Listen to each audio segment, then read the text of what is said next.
All right, Shalom. Before I begin, I'd like to give all praises, honor, and glorification to Yahweh, Bahashim, Yahweh Shai, Bahashim, Ruach I'd like to say double honors to my teachers, the men whom I've learned this truth from, the apostles, bishops, and elders of Great Millstone that rule well and teach well.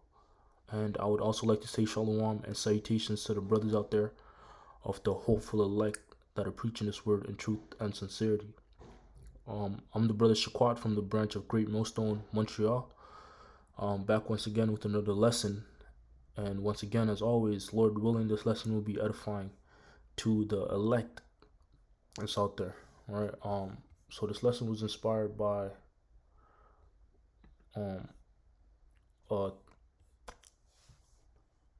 you could call it a show, I guess, on YouTube, and that's pretty much where the entertainments are now, right? It's on YouTube, right? Things are basically just taking a turn from television to actual like channels and stuff towards like YouTube and these sort of platforms, right? And this is one of those entertainment platforms. It's called Updating, right? And just similar to Pop the Balloon, which is a very popular series. And I remember uh, I got put on by the elder apostle Tahar. Actually, he actually did a video from the first episode that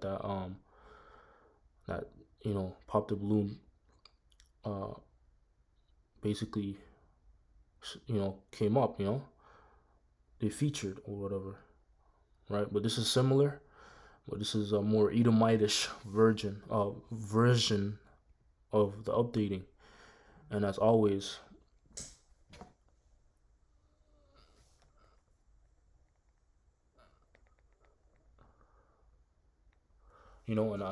right, these Edomites are perverse.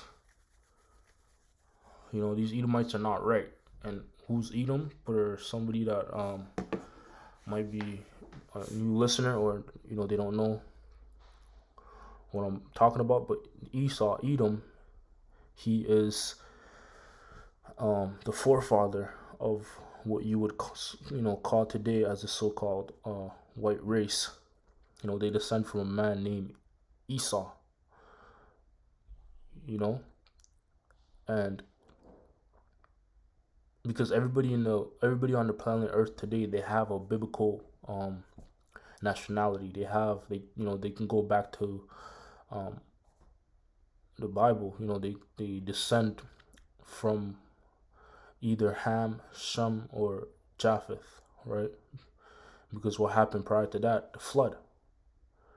The flood happened where the Heavenly Father, Yahweh, flooded the whole earth and repopulated it through Noah and his three sons, Ham, Shem, and Japheth, right? So that's where all the nations come from, and everybody has a biblical lineage, and that also goes to show that the Bible is supreme, you know.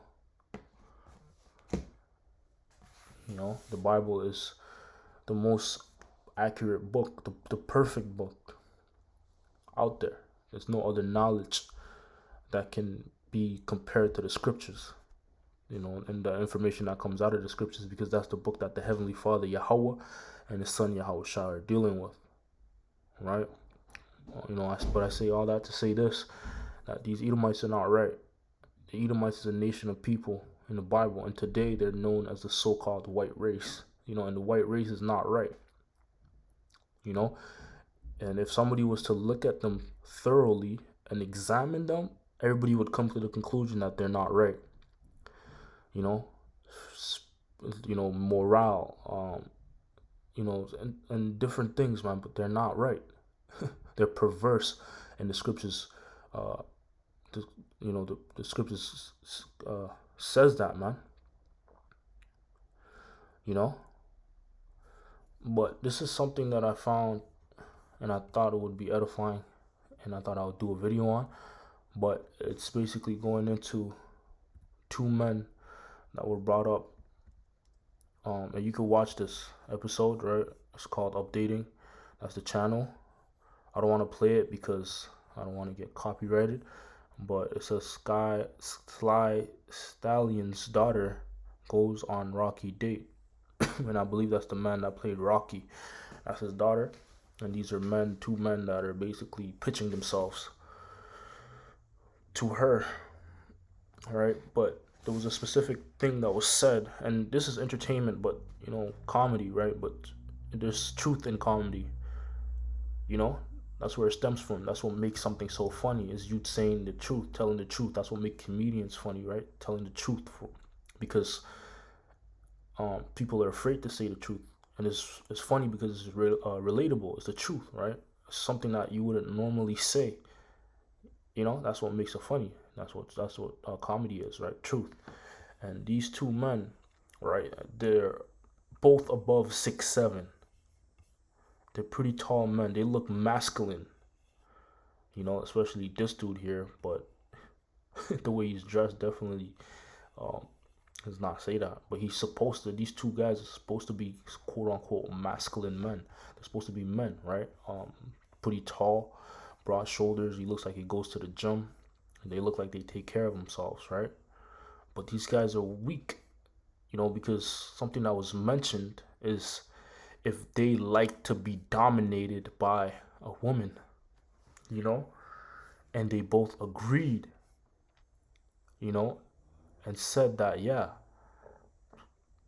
I do like being dominated by a woman, and that's completely off. That's not on. That's off. That's wrong, according to the scriptures and the laws of morality, which are the laws of the Bible, man. You know, because that's the standard, the scriptures and the words of the Heavenly Father. That's the standard, you know. So let's go from here to the book of Leviticus 20 and verse 10. It says, matter of fact, you know what? Before I go there, let me get this in the book of Sirach or Ecclesiasticus, chapter 10. And I'm going to start out verse 1. Because the rulers of the society are the Edomites. They're known as the wicked in the Bible, you know. And it's a reason why they're referred to as the wicked nation, you know. And when we speak about the wicked, we're really speaking about the rulers of the society, which are the banker families, the Rothschilds, Rockefeller, DuPonts, the Gettys, dumb. You see, this is who we are talking about when we say the wicked, because they have the earth in their possession. They're the ones that are governing the planet Earth, right? But those that are governing the planet Earth, they're perverse. Their spirit is not right, like it says in Habakkuk. They don't have morale. They don't have morality. Everything they do is perverse. And with them having those characteristics as the rulers, that's going to spill down to the subjects, like the scriptures say, as we're going to get. Sirach 10 and verse 1, it says, a wise judge will instruct his people, and the government of a prudent man is well ordered. So this is what a wise judge would do. He would instruct his people. A wise ruler would instruct his people and put them in positions where they could flourish. Put them in situations where he knows that it's going to best fit them, right? And then the government of a prudent man is well ordered. It's put in order. Things are in order, law and order, right?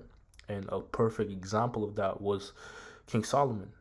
When you take a look at King Solomon, he was instructing people, and his government, his rulership was ordered well, right? He picked the Navy, to go from to go back and forth between where was Jerusalem and where the Americas, right? This side, the other side of the earth, right? He ordered it well by what? By upholding the law, statutes, and commandments of the Heavenly Father, man. By doing things according to the law, to the words of the Heavenly Father. And that's what kept his kingdom well and intact for lack of better words. You know, most importantly is because he took heed to the words of Yahweh Shemashai and how the Lord wanted to do things, how he wanted things run. You know, he was after the Most High's heart, right? Just like King David. King David was a man after the Most High's heart. But the so-called white man, Esau Edom, he's not after the Most High's heart. He's after his own heart. He's after his own enterprises, his own ideas. He wants to do things his own way. But that's going to lead to destruction. Well, guess what? That he doesn't care, you know, because that's who he is. That's who he was created to be. Verse 2 says, as the judge of the people is himself, so are his officers.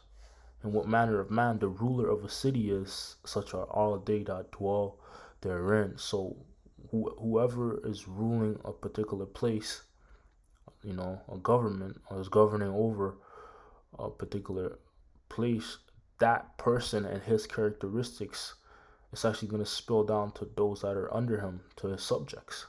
And that's the case with the so-called white man. He has the earth in possession right now, and the whole earth is basically under his vibration, his characteristics, his mindset. And like I just showed, this is a part of his mindset. Being dominated in the bedroom. It's a sign of weakness, man. There's no masculinity, right? But that's Esau. Those are the Edomites for you. They do perverse things.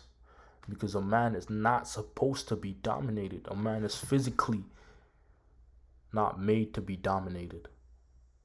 A man doesn't have a vagina. A man has a penis, you know, just to put it blunt. You know? But Esau seeks out his own inventions and tries things and purposely goes against the Heavenly Father, man. Alright, so let's go from there to the book of Leviticus 20. Leviticus is the laws. You know, and the laws deals with all forms of life, all aspects. You know, dietary law, you have laws of morality, laws of sexual moralities,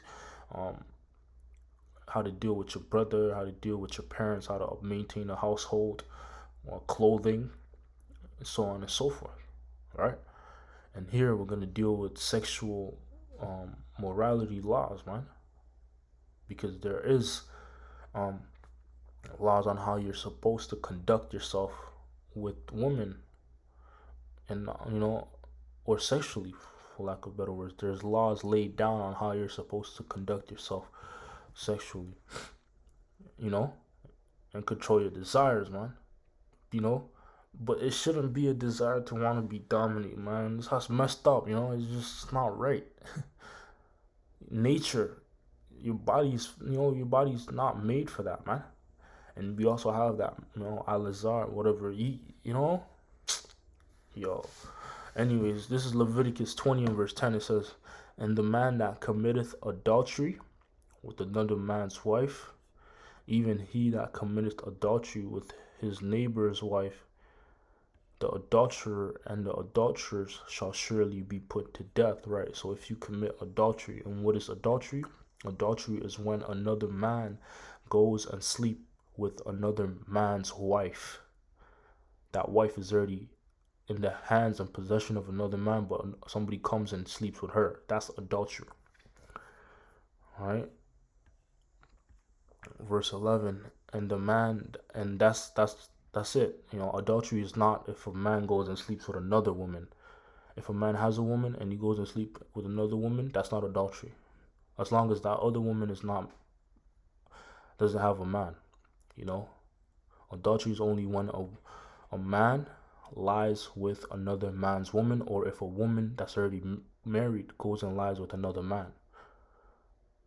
A man can't, you know, a man is not committing adultery by adding himself another wife, by going to get another woman.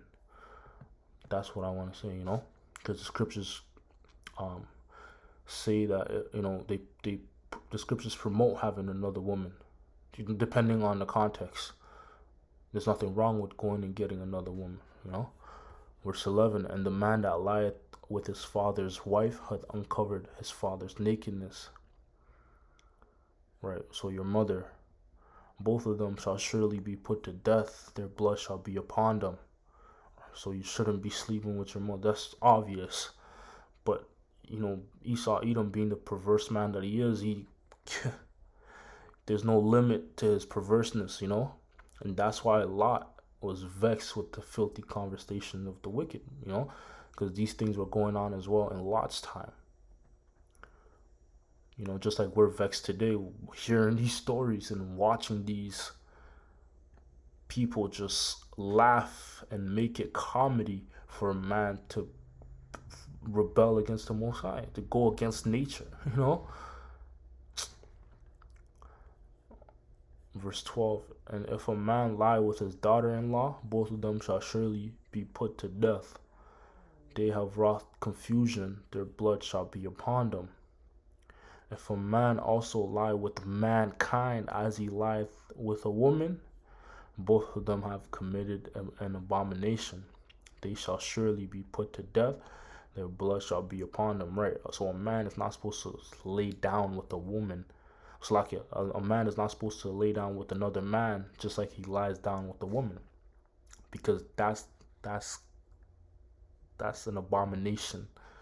You were not made to do that. Two men were not made to have sexual intercourse with each other, And a man is not made to be penetrated, That's the point I'm trying to get. A man is not made to be penetrated. And, those men that are or enjoy being dominated by women, you're going off, you're going against the Heavenly Father, man. So I'm gonna end it off there.